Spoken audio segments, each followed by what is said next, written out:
Gore Verbinski returns back to the director's chair for a trippy sci-fi movie. Good luck, have fun, don't die.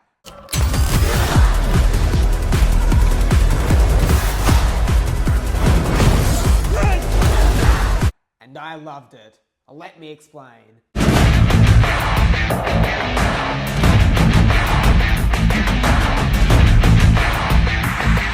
Hi all, I'm the Grinning Critic and I love talking about movies with a grin. And luckily today I'm also joined by someone else who loves talking about movies with a grin. So who exactly are you? I'm Tentjumper. You might have seen me on this channel in a couple other episodes. I do some films. I've got a couple extra that came out recently, and I do film, animation, and all that sort of jazz. Yeah. So this movie, it had its world premiere way back at Fantastic Fest in Texas last year, which is this genre film festival which shows these really quirky movies, and people who went to the festival just came out with these mass reactions praising the film as being absolutely amazing. So I was curious to know what this movie would be like, as it seemed right up my alleyway. I love the trailers. And how did you hear about it exactly? I heard about it when you mentioned it, because I've got a very limited radar of films, and you were like, hey, you want to watch this movie? And I was like, oh, this seems kind of cool. Watch the trailer. I was like, oh, this looks pretty good. And here we are. Sad thing is, this movie had a very limited marketing campaign. It wasn't even released in our country theatrically. We had to wait for it to come out in streaming to even watch it, which is really sad, as I think this is a movie that demands the theatrical experience. Anyway, as I mentioned earlier, this is Gore Verbinski's first movie in almost a decade, and that's just crazy to think about. And he's done a lot of great movies, like you really like the Pirates of the Caribbean trilogy, right? Masterpiece. And he's done Rango as well, which is a really underrated animated movie about this lizard in a western. It's a great quirky film, absolutely love it. I'd love to make a video on that one day. Anyway, I was kind of disappointed that he hasn't made a movie in a long time. And I think it's because he's someone who largely wants to vary out the type of movies he's made. Like Pirates of the Caribbean and Rango just aren't two movies that go together. And that's what I think he's so good at. He's a very versatile filmmaker. So I think he's had a lot of trouble getting this new project off the ground. But I'm so happy that it got made, even though it was made from an independent studio. So quick reactions, one sentence summary. What did you think of the movie? I'm not going to sugarcoat it. You're in for a really weird night. It was a lot. There was a lot going on. It was great. I was there for it, but it was a lot. What did you think? I think it's great. It's something you really need to experience for me to really talk about, but I loved it nonetheless. So yeah, let's talk about the plot of this movie. So we're going to talk. This first section is going to be spoiler free, and then we might get into some spoilers later on. But we'll warn you. It's talking about how AI in the relation with humanity and trying to prevent that. It's kind of like a modern spin on Terminator, except with an AI perspective, except it's more focused on AI as a realistic threat in comparison to our times, where AI is something that's slowly taking over our lives, and also how phone addiction's ruining us. And it's about this one guy who's known as the man from the future. He knows that there's a group of people at a diner that he's going to take with them to try and save the world. And he's tried it like 117 times. Yeah, around 117, yeah. And he thinks he's finally found the right group, and they go out on this journey. So what I love about this movie was just how quirky and unique it was. There's no other movie that I've really seen like this, and that's what I think makes this movie really stand out. Yeah, you did mention it's like Tony, but it's got those elements, but it goes in a completely unexpected direction. Every minute I'm like, I did not see it going that way. It's definitely a surprising movie, and it's definitely different from anything we've seen, at least recently. It never felt like it got too full of itself, losing itself in its own identity. While admittedly sometimes it can be a little bit much and it's a little bit uneven in its storytelling, I just loved how original it was. Yes, I definitely think it definitely felt like it was fresh and new, comparing like a lot of movies that have been coming out recently are very same, follow the formula, corporate kind of stuff. This felt definitely like the director was wanting to take a new direction and see something new. Yeah, funny you mentioned that. Well, just a couple of days ago, I went and saw the Super Mario Galaxy movie. Watch that review, by the way. Just corporate junk. It just felt like something that was made by a machine. It had no real soul into it. It just felt like the most corporate product ever, designed to be the most accessible thing to the mass audience to try and make the most money possible. And what I love about this film was that it felt like a passion project, something that Gore Verbinski himself wanted to actually make. And that's just so refreshing in this day and age. So as I mentioned earlier, this movie follows a group of characters who the man from the future, played by Sam Rockwell, picks at a diner. How do you find all these characters? I think what the movie does effectively is it really greatly establishes all of these characters. They all have their own drives, their own motivations, their own little character arcs, and they all fit together nicely, I feel like. One small problem I did have with that, now that I'm thinking about it, is that the characters are very much in their own sort of worlds, and they don't really interact as much with each other throughout the film. Mostly just with the man from the future, there's not as much it would be really interesting to see how the characters interplay with each other. But, there is a little bit of that, but yeah, that's, now that you mention it, it's something that I do think is lacking a bit. Yes. Wait, let's talk about each of the individual characters. So, who was your favourite? Favorite character? I reckon the princess dress. Ingrid. Ingrid, yeah. I think that was done really well, and just the way the character development with that character was done was great. Yeah, I think she was easily the best character of the movie. She had such a tragic, quirky backstory where she has an allergy to technology. It was really interesting, especially because she was developed a lot like in the later in the film, and building up to the finale, there was just a lot of tensions created from that character. It found a way to humanize such a quirky story and present her in a fresh new light, and about how this whole world that's addicted to technology affects everyone, and just how damaging it really is, shown through the character who's literally damaged by it more than everyone else. Yeah, and it's like not just that like she is damaged by it, but it's the fact of being like left out from society, and how it's about inclusion and loneliness and all that sort of stuff. It kind of packages a bunch of different emotions into one character, which I think is done really well. The other two characters that I really loved were the two school teachers played by Michael Pena and Zazie Beetz. I thought they were great together. Yeah. They actually do have really good chemistry together, but it's largely because they kind of work as one character. Yeah. It's more as in they're told through like one character.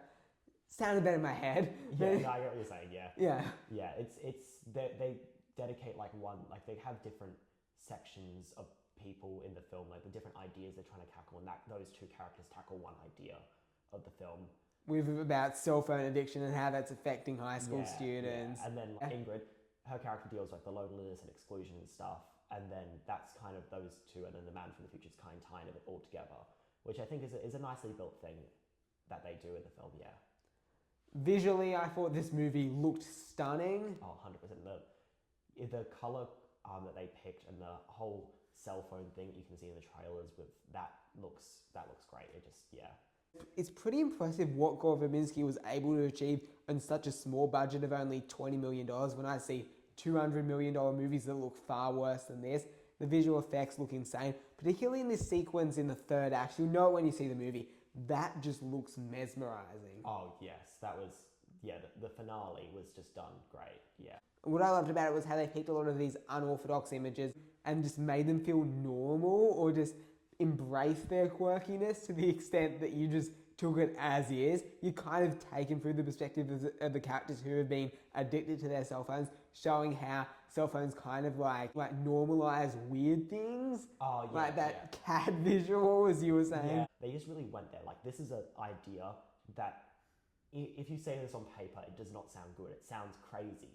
But they went like, you know what, let's just go all in. Let's try it. And to a large extent, I think it worked. There aren't that many other filmmakers today who put out something this bonkers with this size. Especially that becomes true in the later of the film, where I feel like the longer the film goes on, it gets a lot. And I feel like to talk about some of the stuff, we might have to talk about spoilers. So if you haven't seen Good Luck, Have Fun, Don't Die, I really recommend it. I had a great time with this movie. It's such a quirky, offbeat movie, and I'd really encourage you to check it out, as I want Hollywood to be making more movies like this. Definitely. We need to be supporting movies that aren't just a repeat of something we've seen. So let's get into that third act. It's a lot.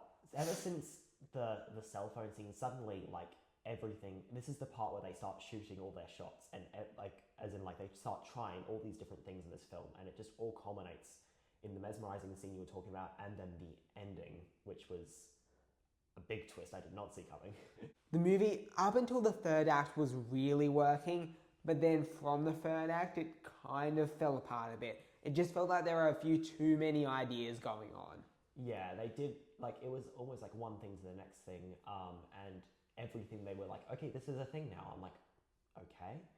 And I feel like it wasn't bad, it just was a lot to process. Just getting into specifics here, I just feel like from the scene where the two school teachers, they kind of sacrifice themselves so that the main group of characters can go inside the house of the technological AI mastermind. Things kind of got a bit uneven with the technological mastermind's connection to the Ingrid character, but not all of it worked as well as I feel like they planned it to. Yeah, like ever since that scene, we had like a cat show up, there being a fake house, then there's a guy that's connected to this thing, and then suddenly there's like another world, and then like it gets like, it somehow gets weirder and weirder as we go on, and I feel like it still conveyed the ideas effectively that the director was trying to convey to the audience, but it just left me a bit, I guess, shocked. Would that be the right word? A bit, yeah. Yeah, like literally after the movie finished, we kind of just sat there in silence. What is this movie? Like, I don't know if I hate it or I love it. It was like, what was that ending? And let's talk about the actual ending of the movie. The ending, okay. So, once again, spoilers, but you've already been warned. The ending, when we figure out that they didn't actually stop the AI and its inevitability, and now the world is AI or whatever, like a simulation or something. That was, I feel like, effective. What are your thoughts? You have very strong That is where I disagree with you. That ending is just plain stupid. It makes the movie feel pointless. If they didn't stop the AI, why can't we just have them... I know they're trying to do some subversive thing here, but it just doesn't work. We want to see our heroes win. What was the point of caring about them, rooting for them on the journey, for it all to just fall apart in the third act? See, okay, that's I think one part where we disagree. I feel like, although I didn't, as an audience, didn't enjoy watching the ending, I feel like it's a commentary and an important fact that we, as an audience, expect a good ending, and the world and life isn't always a good ending, and that's what it's commenting on, is that AI and technology tries to give us this good ending, but we don't always get it. But at the same time, yeah, I don't know, it's kind of I can see where you're coming from. Okay, where I'd say that I feel like they kind of did that better in an earlier scene in the movie where they talked about what if they just killed the person who made AI, and then the man from the future says AI is inevitable. It would have happened in whichever timeline we try. Because let's face it, with the technological developments that have happened in this world, AI would eventually happen if there was some way that we could wipe it from happening in the first place when it was first created. Yeah, no, I feel like that was an important point they made. And it made sense to me. It was like, oh, we just need to make AI better. But yeah, the ending had some mixed feelings with me as well. But I mean, I think I like it slightly better than you do. But yeah, it's just a small difference that we have. And look, while it may not fully work, I fully respect a filmmaker who's just going to go out there and be ambitious, throw all their ideas on the page and just see what happens. Yeah, it kind of does feel like a first draft at some points, but it's something that you've got to respect because not that many other filmmakers would be brave enough to make a movie like this. I feel like an important thing we have to talk about is that in this current day and age, this movie is essential for our society. And whatever shape it's in, I think its message is incredibly important, especially with younger generations that are growing up with social media as an integral part of their lives. Like I was mentioning to you how there's some movies that just feel like they define that year best. This is the movie that defines 2026 best. Exactly, yeah. The anxieties of the current age with the rise of AI and the rise of social media and the rise of technology are perfectly encapsulated and reflected in this film. If anything, that makes this movie feel kind of horrifying. I always feel like the best horrors are the ones that reflect on the things that are actually scary for society.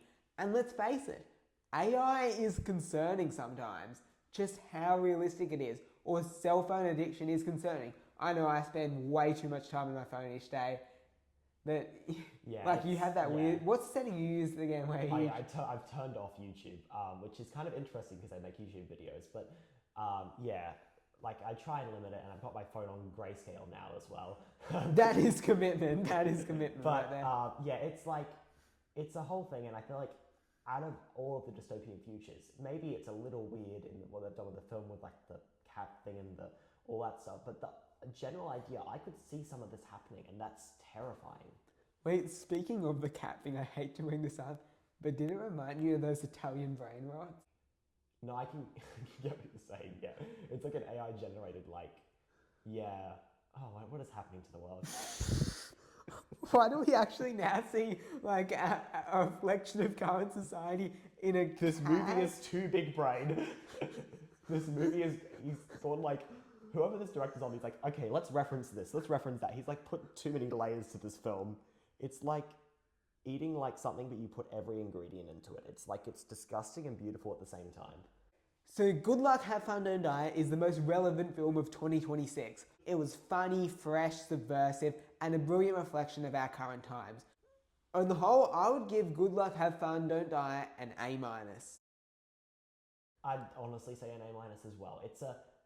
I feel like the pure reason we have to give it this grade is because even though it might not be the perfect movie, its message is just integral, and that makes it so much more important. If anything, I kind of respect it for being a bit ranty about our current times, because it's got so much in its mind, and it really encapsulates the chaos in this current time. 100%, yeah. It just, the directors saw the current world and they're like, let's just talk about why it all sucks and we need to change our ways. Let's talk about why we need to keep moving forward as a society. Thank you so much for watching, and I'm the Grinning Critic, and don't forget... Tentjumper.